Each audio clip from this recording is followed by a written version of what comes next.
Welcome back, everybody. And today we're talking about Section 5, or otherwise assessing the problem and investigating.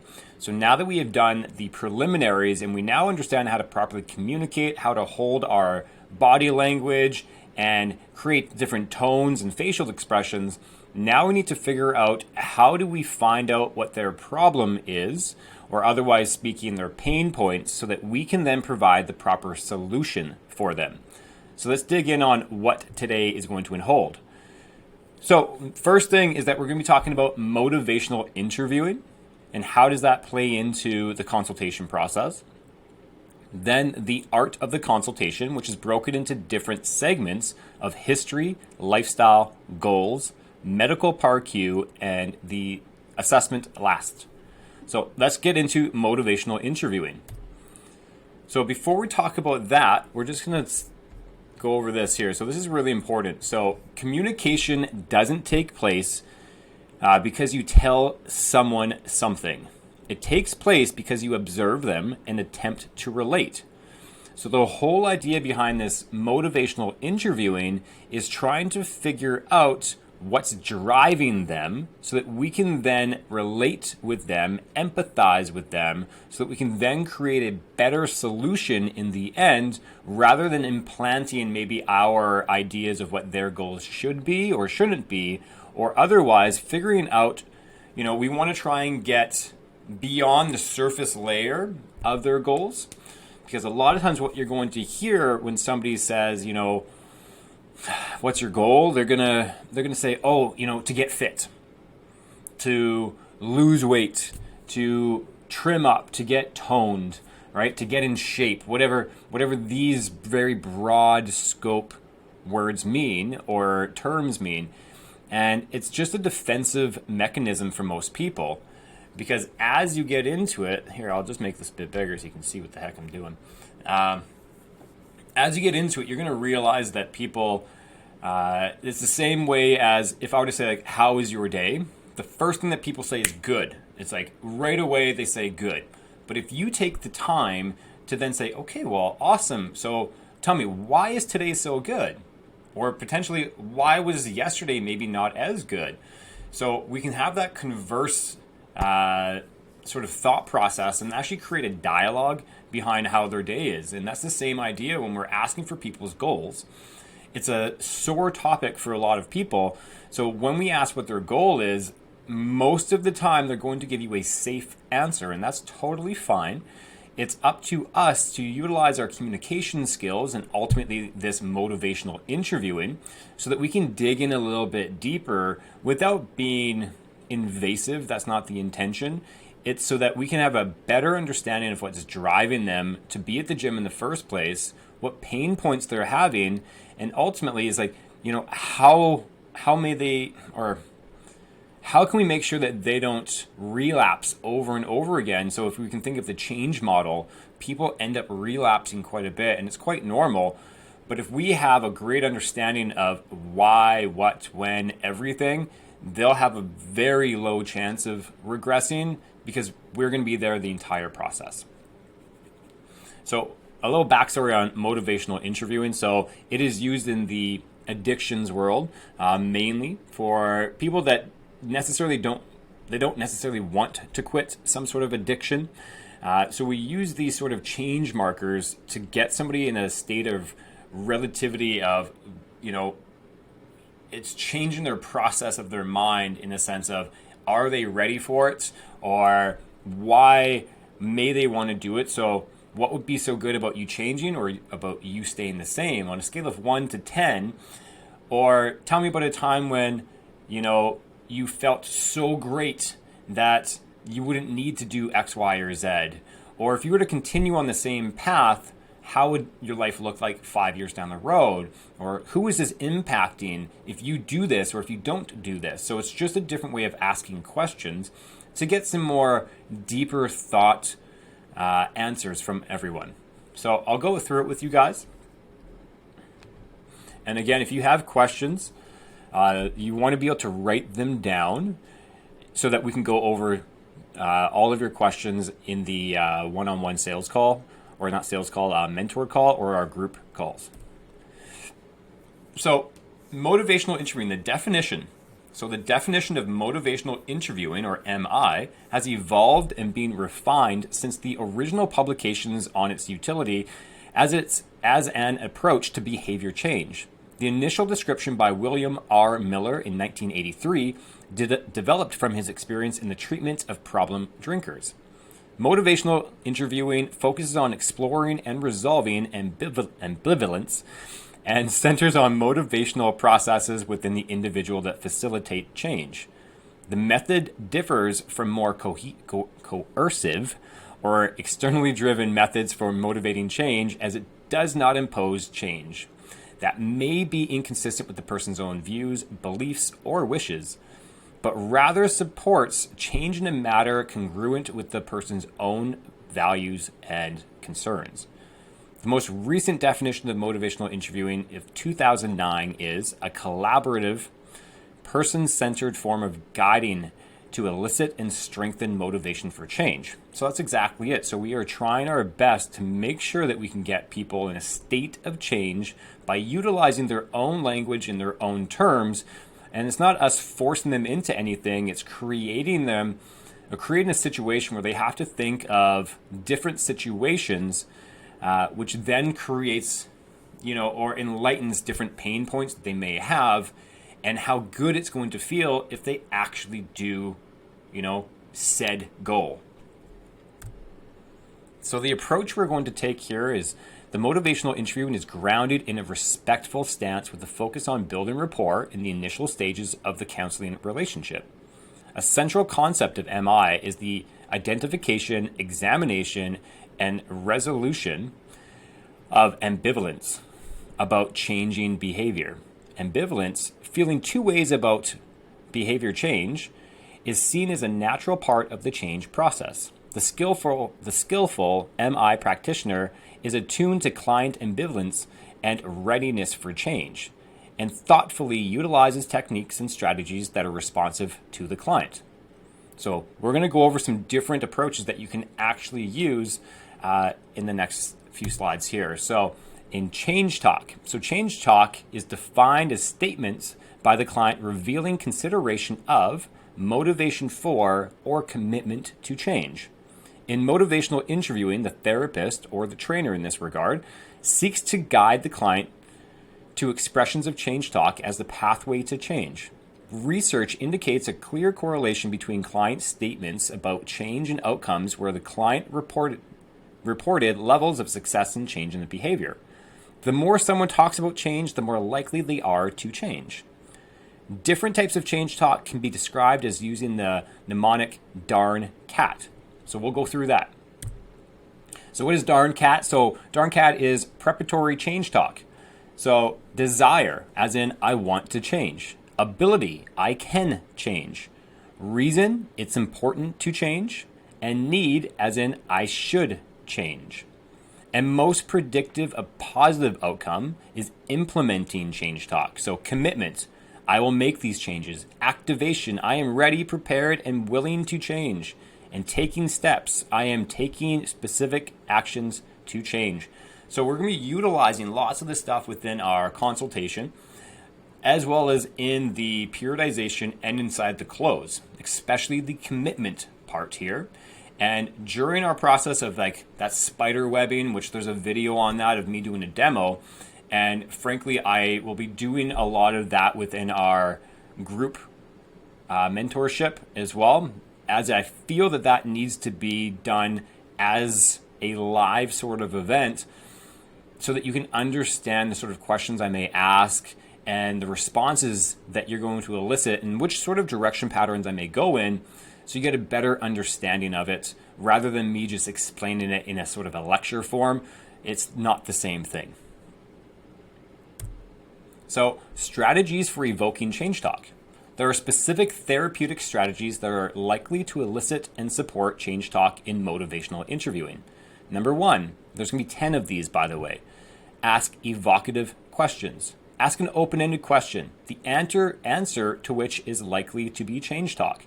So don't ask questions that are just going to be simply yes or no answers. It needs to be much more open. Like, tell me more about this. How does it make you feel in this sort of regard? Tell me about a time when you did X, Y, or Z. And if I were to paint you a picture, how does that make you feel? Explore decisional balance. Ask for the pros and cons of both changing and staying the same. So tell me, how do you feel? What are the pros of you staying 30 pounds heavier? What are the pros of you losing those 30 pounds? What are the cons of you staying 30 pounds heavier? And what are the cons of you losing those 30 pounds? So again, it just gets into a state of thinking of different directional balances on this end. Number 3, good things and not so good things. Ask about the positives and negatives of the target behavior. So this could be target behavior or target goal in this manner as well. So what are some of the good things about you losing 30 pounds? What are the good things about, what are the not so good things about you losing 30 pounds? And the not good things in our thought process for a trainer could be simply, well, how could there be any like bad things about losing 30 pounds? Well, for you to gain something, as in gaining the ability to lose 30 pounds, generally you need to give something up. So it could be some habits that these people need to break, and it can be really, really difficult for them, or having to dig into some sort of emotional side because maybe they're an emotional eater or there's some sort of trauma behind there or something else. So there could be a lot more things in context to this question. Next is ask for elaboration or examples. When a change talk theme emerges, ask for more details, such as, in what ways? Tell me more. What does that look like? And when was the last time that happened? I think that one's pretty self-explanatory. Number 5, look back. Ask about a time before the target behavior emerged. How were things better or different? So I really like this question, especially for people that are looking to gain or lose weight. So if somebody had to lose 100 pounds, and I'm just picking a number, I'm going to ask them, when was the last time they were 100 pounds lighter? What did it feel like when they were 100 pounds lighter? What did they do differently? And if they were to lose 100 pounds, would they do the same things now? What were some of the key issues of them gaining those 100 pounds? Because that's going to give it some key indicators of some habit changes that they're going to have to do as well. And then number 6 here is looking forward. So we're looking back and now we're going to look forward. So ask what may happen if things continue as they are, so as status quo. And then try the miracle question. If you were 100% successful in making the changes you want, what would be different? So this is you painting the picture. How would your life be like 5 years from now? And I like to add in, who would that be affecting? So who's in your life that if you were to lose that 30 pounds or that 100 pounds, who else would be affected? Now, I'll go into a bit more detail on that one right at the end here. I like to call it the red pill, blue pill, but I'll get back to it. Next is number 7 is query extremes. What are the worst things that might happen if you don't make this change?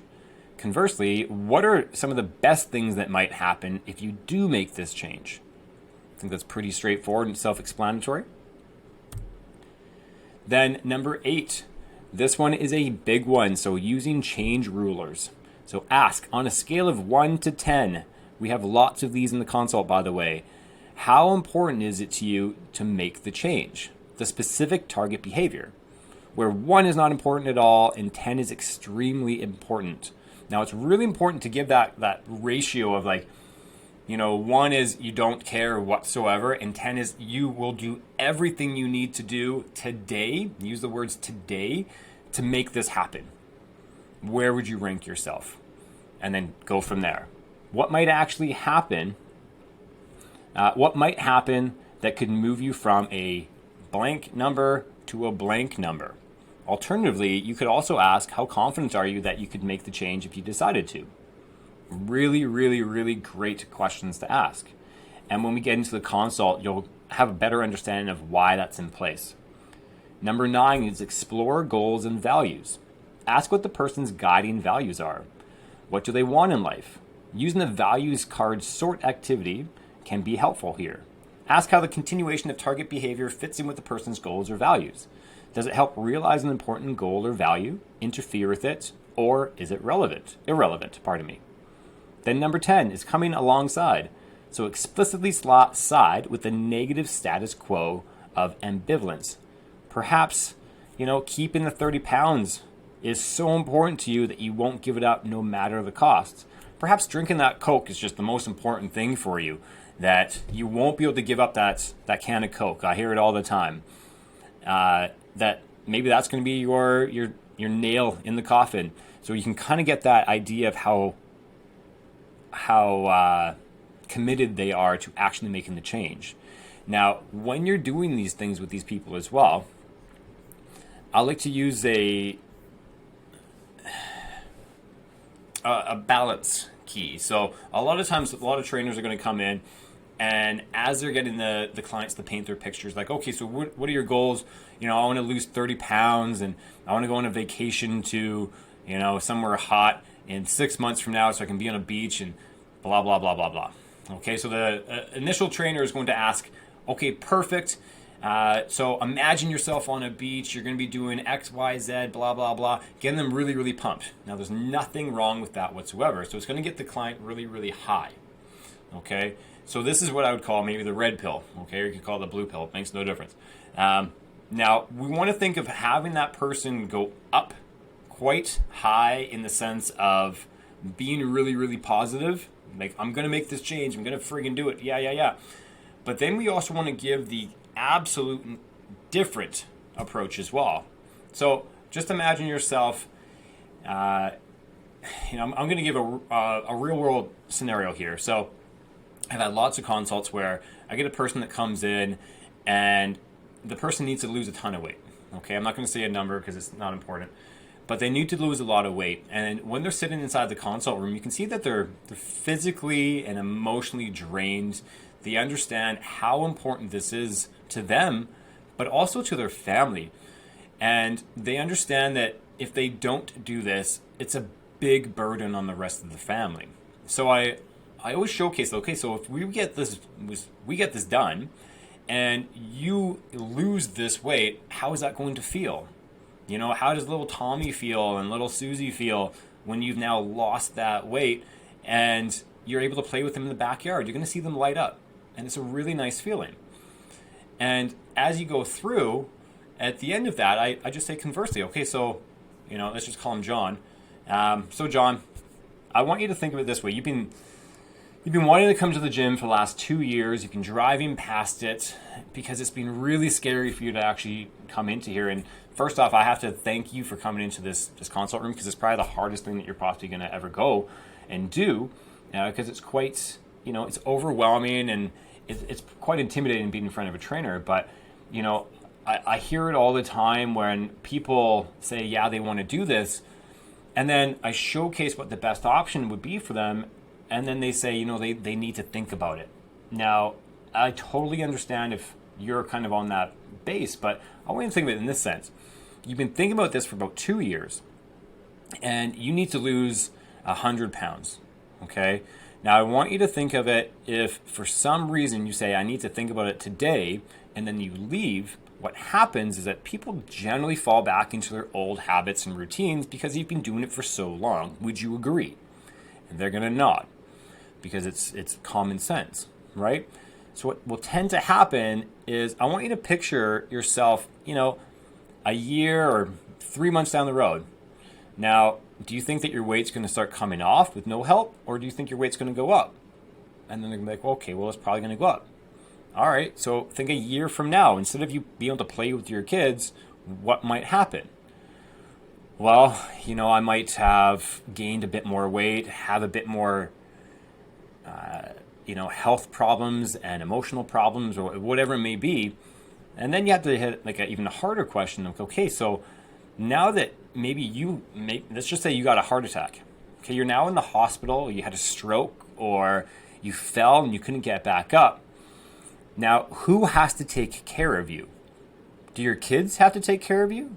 Does your husband or wife have to take care of you? Does your loved ones have to take care of you? And frankly, if they need to take care of you, even though that you have an opportunity today to make this choice, is that fair for them? And then let it go.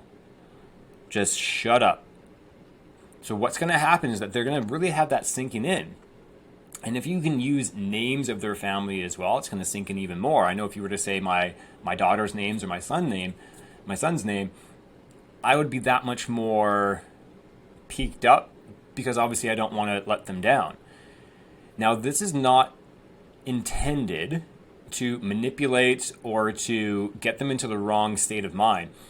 This is intended to make them understand the weight of the matter when somebody needs to lose 100 pounds and it's their life is on the line, when they have literally the person that can save their life in front of them by losing this weight, and all they need to do is say yes.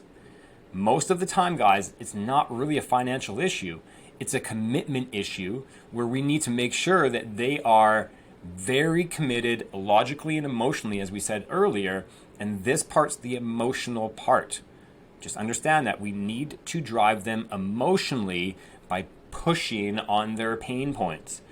This is a difficult thing to do, so understand that it takes practice, it takes patience, and it takes a very deep understanding of knowing your own facial expressions and your tonality so that you do not offend them, and how far you're allowed to go without pissing somebody off.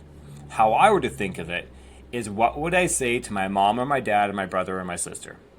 Okay, so I have a fairly large family, and if one of them was in a position of being unhealthy, would I allow it to happen?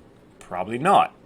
If they sat with me and said, Ben, I have XYZ goals, and then I said, here's your solution right in front of you, and then they said no, do you think I'm just going to roll over and be like, no problem? Hell no. Is it because I'm being mean? No, it's because I actually care and I give a shit about them getting to their goal. There's a difference. Being empathetic, but being firm but fair is very, very, very important with this.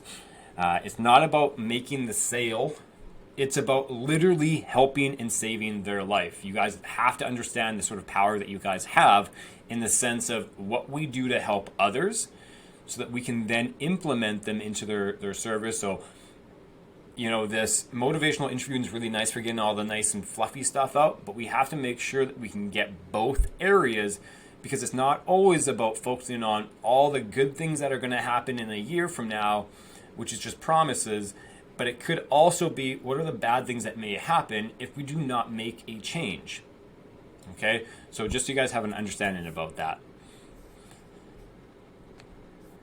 Let's move this out of the way. Moving on. So a key feature in social interaction is that it necessitates adaptation. So dependent on who is in front of you at that moment depends on who you need to be for that person. You may have heard the phrase, you need to chameleon yourself to the person that's in front of you, and it's very, very true. So the way that they act, the way that they speak, the way that the language that you may be using is all going to change dependent on who's in front of you. And by utilizing this motivational interviewing, it will really, really, really help. So next is the goal review or spider webbing. So what I want you guys to do is you guys can either pause the video now, or you guys can watch till the end of this section. And then on the same platform, we have a video on there of me teaching a class where I'm doing an actual spider webbing. And I apologize if the audio isn't the greatest on that, but I will be doing that with you guys individually. This is just an example so you can see it in action in front of a large group or class. So watch the video demo online, and then I want you guys to practice. Now, I want you guys to practice with people you know and love, because you'd be surprised the sort of questions that you will ask someone that you love in comparison to somebody you don't know. You won't be very confident, and you'll ask bad questions, or you'll get lost really, really quickly. You'll be amazed at the sort of questions you're allowed to ask without offending people, as long as it comes from a good place, okay? So next is going to be effective listening is facilitated by focusing solely on the other person and by manipulating the environment in order to ensure that distractions are minimized. So all this means here is that when you guys have your consult room, here's an example of my 2 consult rooms in my gym. you're going to notice that they're pretty bare. Okay, so I have, if you were to see this one here, this is our main consult room. This is where the trainer is going to sit. And then this is where the client sits. They sit on the side of the table. So the trainer is facing this direction. I have a window in my consult room here. So the client is facing away from the window. They can see the trainer and only the trainer. They can see some anatomy charts in case we have to do teach them some anatomy stuff or showcase it in a visual sense. We have a scale here. I have some literature down here, so some workout books. But as you can see, everything else is blank. This here, we use this for more massage and physio, but it's still very blank. If we were to do a consult, I would have the trainer here facing this direction and the client here facing this direction. So it's side by side. Never be behind a desk when you're sitting with somebody, because it's not very partner-ish. It's very, I'm the boss, you're the sub, and we want it to be very mutual, where I'm helping you along the entire process. Okay, so here's just some examples of what your consult room should be like. They do not need to be large rooms. They need to be pretty stark, and make sure that they are clean. Okay, I cannot stress that enough. No clutter, no extra crud. Make sure that you have a tape measure and some sort of scale inside that room. Otherwise, you don't really need anything else. So let's get into the actual consult itself, and I'll explain why it's the way it is. So we start the consult with history. And before I talk about the consult, maybe I'll talk about what's leading up into the consult, just as a bit of a recap. So we are going to start with either emailing them, texting them, or calling them, or booking them face-to-face. So either you booked it or another trainer booked it for you, but it should be you, okay? Now, you can utilize the phone scripts that I have, or the booking on the floor scripts that I have earlier, the texting scripts that I have. Now, let's imagine you book the person over the phone, just as an example. You're then going to say, I'm going to meet you at the front lobby, or at the front of your gym, wherever that may be. Make sure that when you show up, you are dressed professionally, you look good, you smell good, you have a clipboard, you have the personal training consult with you, you have your price sheet with you if you haven't memorized that, you have your physical assessment cheat sheet, which is what we'll go through in the next section here, and you have a periodization sheet. So all of those things you should have already on your clipboard. Okay, you're going to meet them. You're going to do your meet and greet that I've already talked about. So eye contact, shake their hand, introduce them to people inside the lobby. And as you walk into the gym floor, I want you to ask them if they've ever worked out in a facility like this. What's their comfort level like?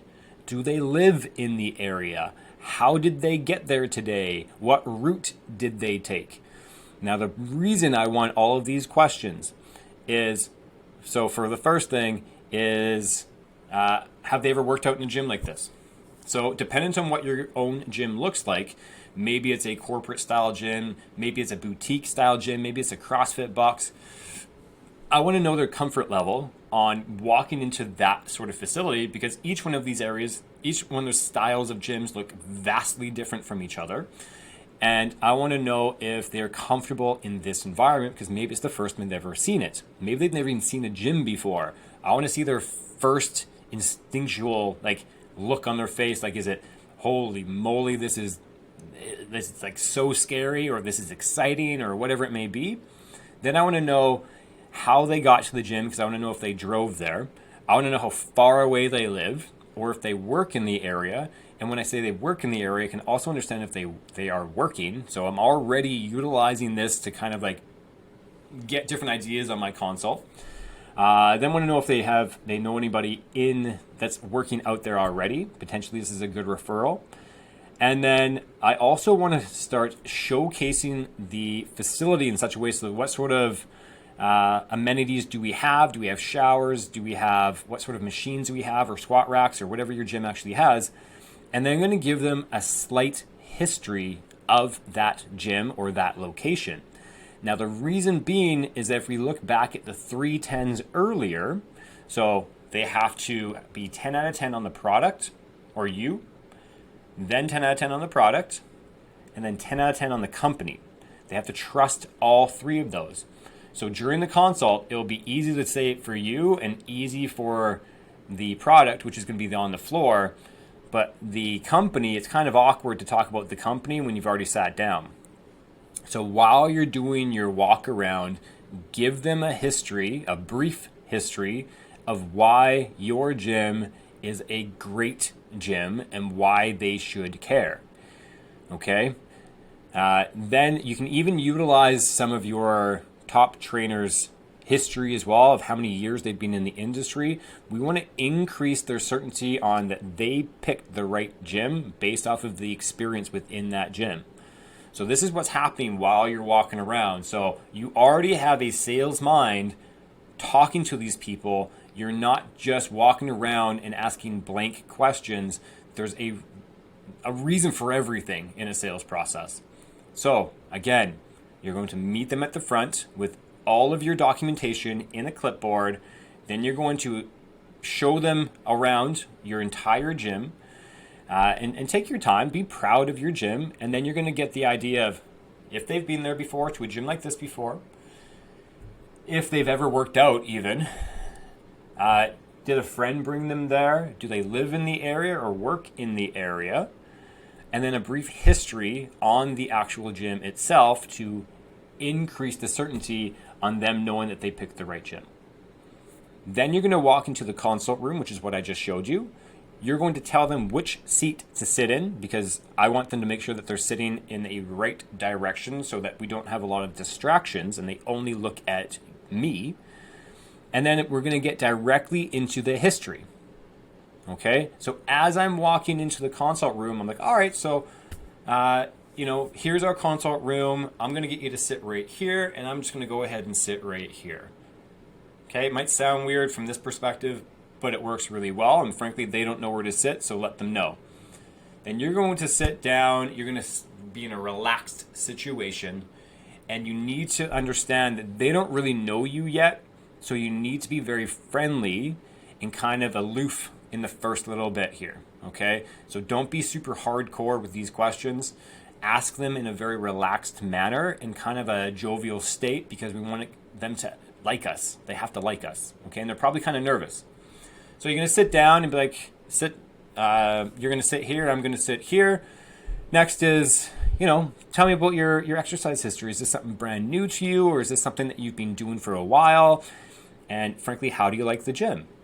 So it's an easy segment directly into there. They're going to tell you whatever history that they currently have. Now, when you're asking the past history, I only really care about, are you doing a 3-day split, a 4-day split? Are you doing some sort of exercise DVD at home? Are you walking the dog? Are you playing with your kids? It doesn't need to be hardcore sort of exercise, any exercise at all. Next is how many days a week are you exercising or were you exercising when you were? And then how long was each session? So sometimes it was 30 minutes, sometimes it's 60 minutes, sometimes people work out 2 hours a day, twice a day. So you're kind of getting an understanding of what they may be expecting from you. Next is, what was you at your best? So when you were doing a great job, if you've ever been in the gym before, let's just say you were getting fantastic results. How often were you working out? What was your nutrition like at that point? What was you at your best?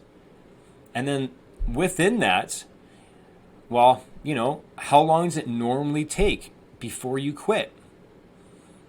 So how long is your motivation? It's really important for you to ask that question. This is going to overcome a lot of objections down the line. And again, say it very aloof. I'm not saying it I'm accusing them of something. Next is, what do you do for work? Now, when it comes to this question, lots of trainers think that this is a money question. As in, if you got a doctor sitting with you, ka-ching, ka-ching. It's not the way it works, okay? I've had exceptionally poor people buy training and exceptionally rich people buy training or say no to training. It's all, this question here is not about money, okay? This question is, do they have an active job or a sedentary job? That's what I care about. This is more about how is their body made up. So if they're a construction worker, they may have some asymmetries within their body. Maybe they're right hand dominant because they're swinging a hammer all the time. If they're a desk worker, they might be in like this sort of position just because of how they are when they're sitting at a desk. Maybe they are a hairstylist, which means that one hand is always up and wearing heels, so their calves may be tight and their neck is going to be tight. So I'm already thinking of how their body is kind of made up muscularly based off of what they do for work. Then, what made you get started today?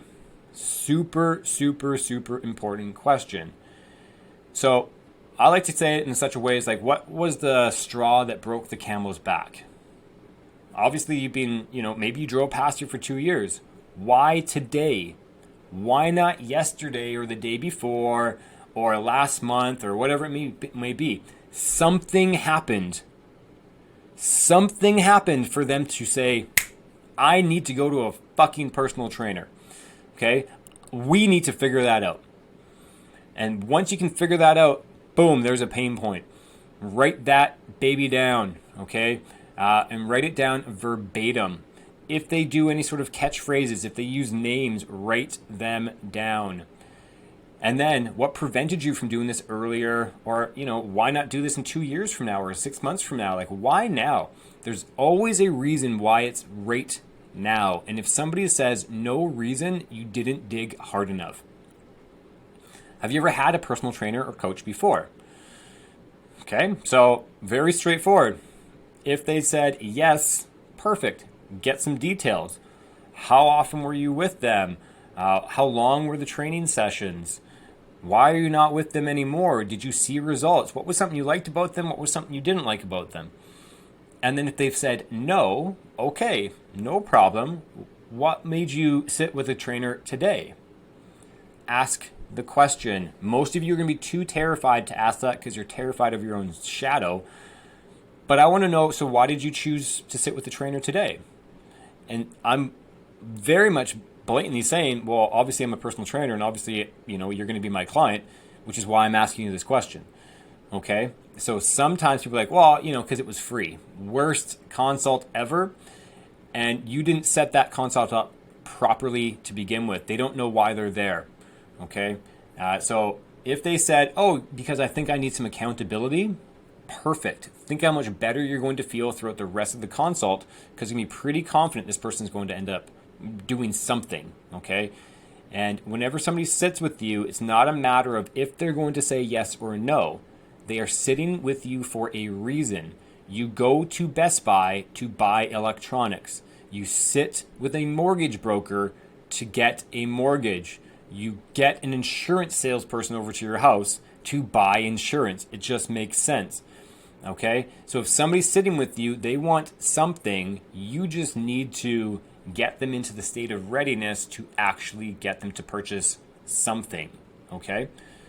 So that's the history. We just want to get an idea of why they're in there in the first place. What have they done in the past? And this is how we can help them in the future. Okay? Next is going to be lifestyle. So lifestyle is all coming down to where are they spending their money and can they logically do this training? Very, very simple. Can they fit it into their schedule? So if we go back into what we were talking about before with the different areas of certainty, so we have the 3 areas that we have to make sure that they are certain on. So you, the product, and the company. They have to be 10 out of 10 on these 3 areas for them to be closer to purchasing. They also need to know that this is a logical decision, as in it fits in their schedule, it's not too expensive. If I were to explain this to somebody else, they wouldn't be laughing at me. That's what logical would be. And then we're going to touch on emotional, which is going to be the motivational interviewing. Okay, so we touch on logic first. First thing here is, do you have any injuries or health conditions I should know about? Whatever it may be, write it down. How would you scale your nutrition on a scale of 1 to 10? Now, when it comes to this question, I do not care what they answer with. because we will touch on this later. Do not get into nutrition coaching at this point. It is a very long conversation and it will get you nowhere, okay? So very simply, just say, how would you scale your nutrition on a 1 to 10? 1 being poor, 10 being good in your opinion. They're going to say like a 6 or 7 almost every single time. Okay, then you're going to say, what are you doing well? Write that down, and what's one thing you can improve upon? Write that down. Sometimes, like, the one thing you can improve upon, people might like, is it salt or sweet? Really, really simple, okay? And again, I'm not digging into this. This is going to be later on when you actually have them as your client. I talk about nutrition. I don't talk about nutrition inside the consultation. It's just too large of a topic. Don't open yourself up to it. Next is going to be, how many days a week do you eat out? Again, you have to say this very aloof. If you say this in the sense of you're investigating them, they're going to give you a false number or don't tell you anything at all. So how I just say is like, all right, so tell me, how many days a week do you eat out? And then I'm here.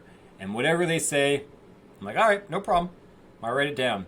And then on average, how much do you spend each time you eat out? Or you can say, how much do you end up spending per week? Go from there. Write that number down and then shut up. Next, do you drink alcohol? Yes or no? How many drinks per week and how much do you spend per week on average? Do you smoke? Anything, by the way? So cigarettes or marijuana or cigars, whatever it may be. How many? How much do you spend a week? What's your current stress level at? So I say, what's your current stress level? 1 being you're super, super calm. 10 being your head's going to blow up. Where would you rank yourself? They're going to give you a rank. Okay, next is, how do you relieve your stress? Most people, it would be they don't have any sort of relief for stress, which is where we can implement the working out, or we then know where we need to help them on their lifestyle bits. Okay, write that down. How would you rate your current mood on a scale of 1 to 10? So this would be more for mental health. This one, if you can think of a different way to rephrase this, honestly, I couldn't think of a better way to rephrase this way. But I say, what would you rank your current mood on a 1 to 10? Or would you find that your mood is quite level? Or do you find that your mood becomes irregular where you have high points and low points? That's how I ask. Then write it down. How many hours of sleep do you get on average? They're going to write it down. How would you rank your sleep on a 1 to 10? So I ask some extra questions on that. So do you toss and turn a lot? Do you find that your brain just doesn't shut off? Are you sore when you wake up? Are you sore when you're sleeping? Do you find that you get like numbness or tingling anywhere? Do you have sleep apnea? Tell me about your sleep. Sleep is super important. And then after I get all of that, all right, so perfect. Thank you so much for that information. Now, how many days a week can you commit to working out? And then you're going to write it down. All right, so perfect. So what days and times work best for you to come in and train with me? Yeah, I said train with me, okay? So very specific. What you're going to do now is you're going to pull out your schedule. They are going to pull out their schedule. And you're going to see if you can both put it into your schedule, at least for the next week or two. All right, so I could do like 3 days per week, okay? Or they can say, what do you suggest?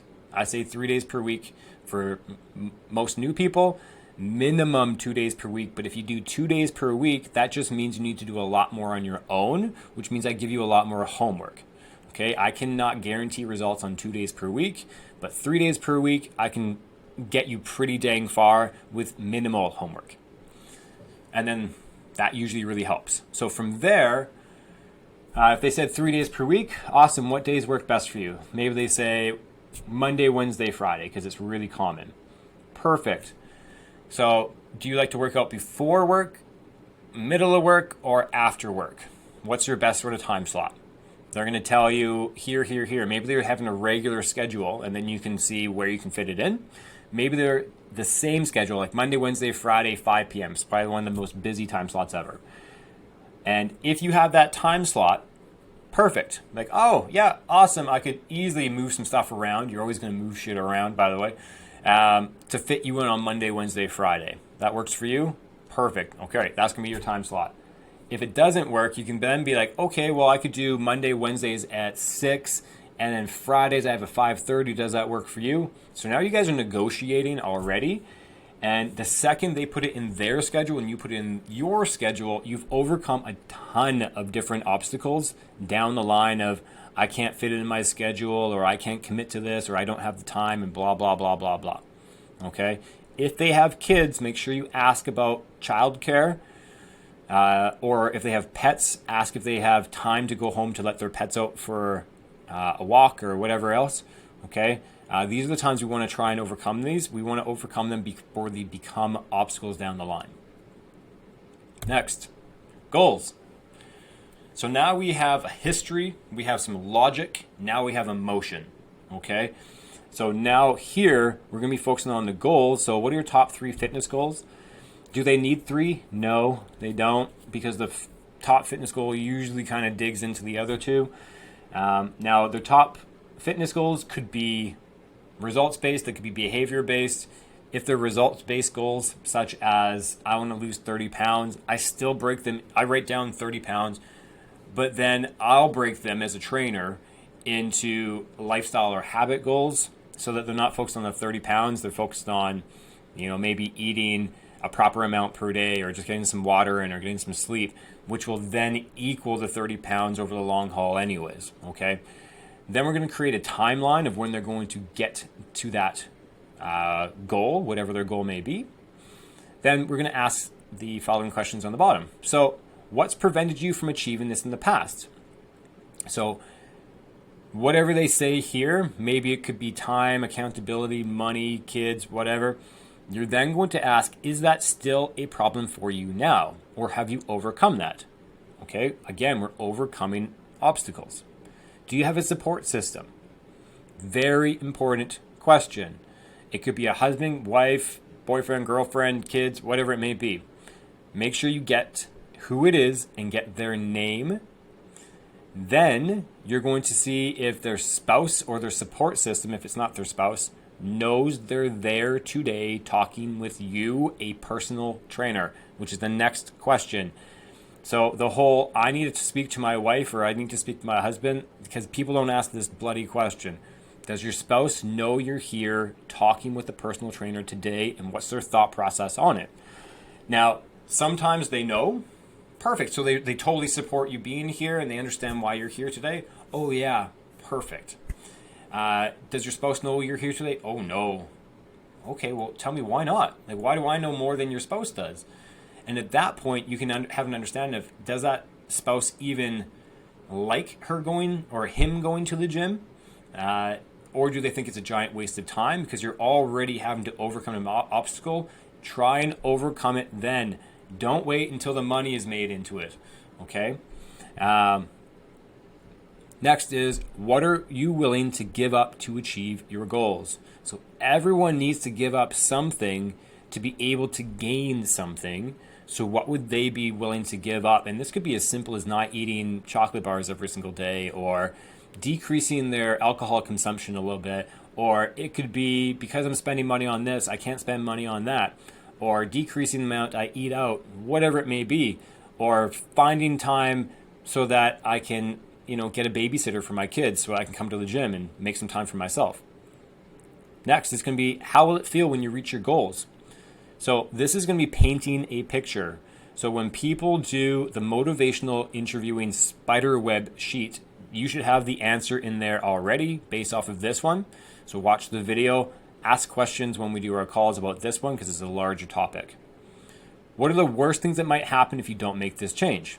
Red pill, blue pill, as stated earlier. This is the opposite. This is the, get them into that shitty mood. So anytime you get them in that shitty mood, make sure you bring them back up again, okay? Don't just leave them there.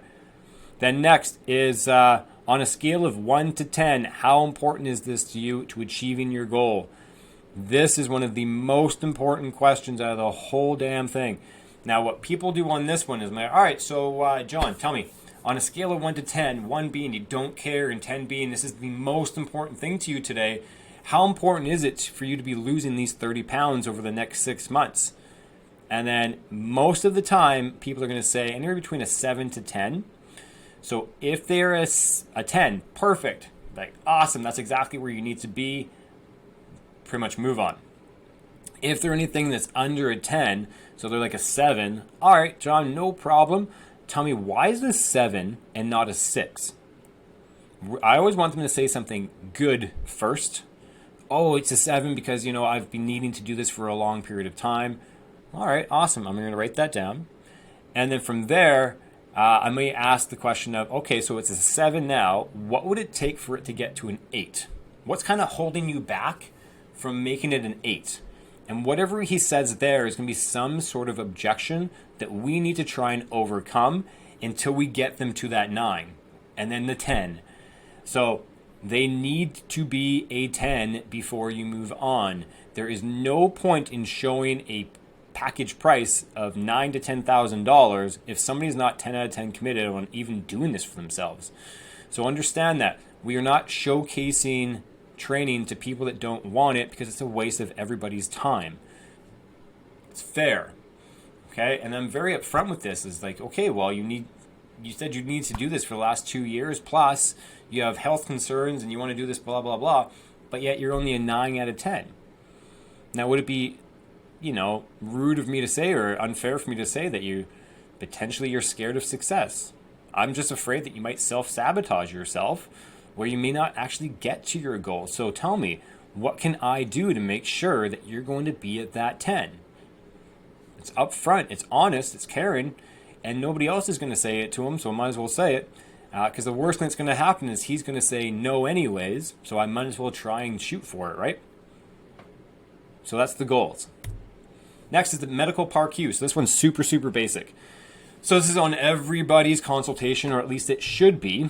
So it's just yes or no questions. So now that I've done the history, the lifestyle, and the goals, I should have done the spider webbing here as well. Now, when it comes to the spider webbing, I'm going to be asking the 3 fitness goals, and then I'm going to pull out a scrap piece of paper and then do the spider webbing then, before I ask all of these, because it might come out in the spider webbing anyways.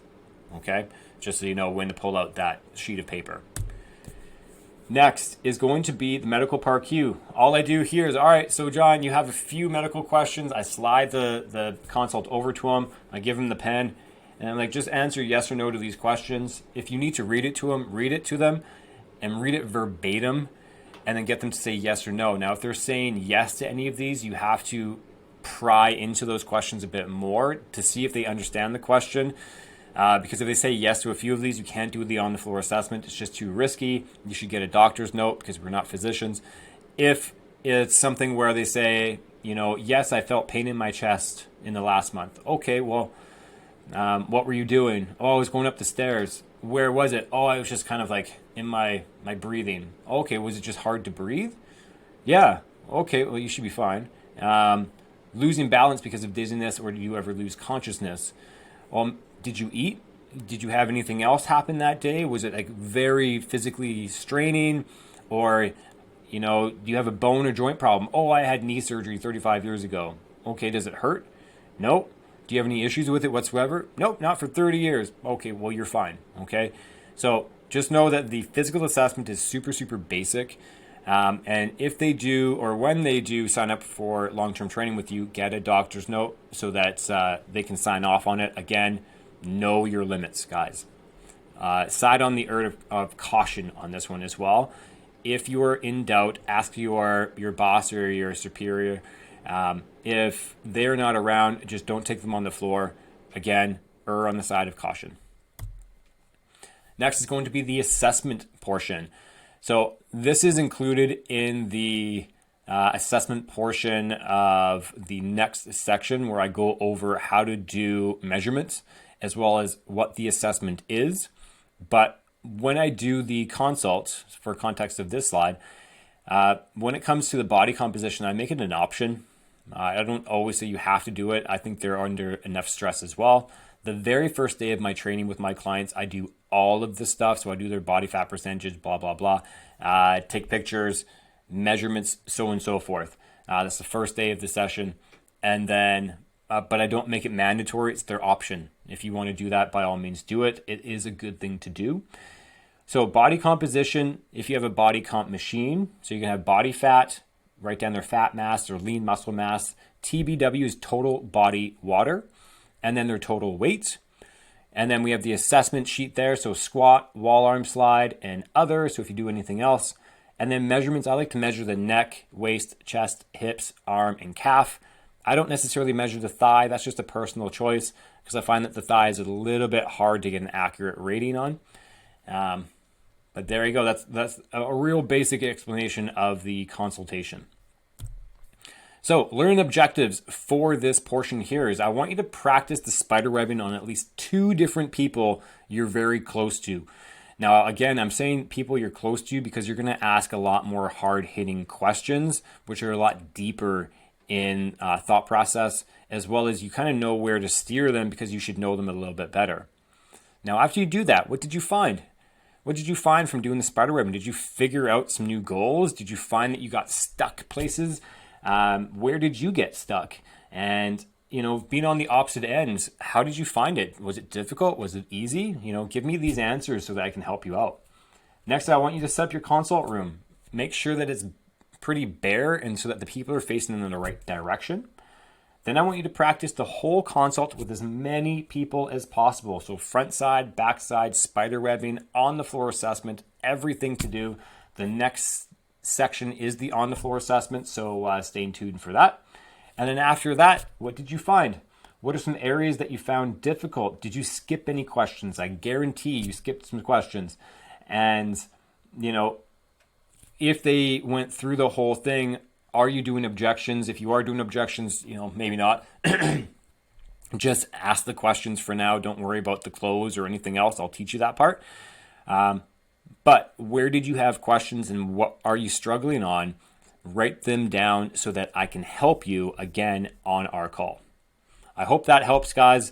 I look forward to teaching you guys the next portion, which is the on the floor assessments with a sales-minded sort of concept. See you then.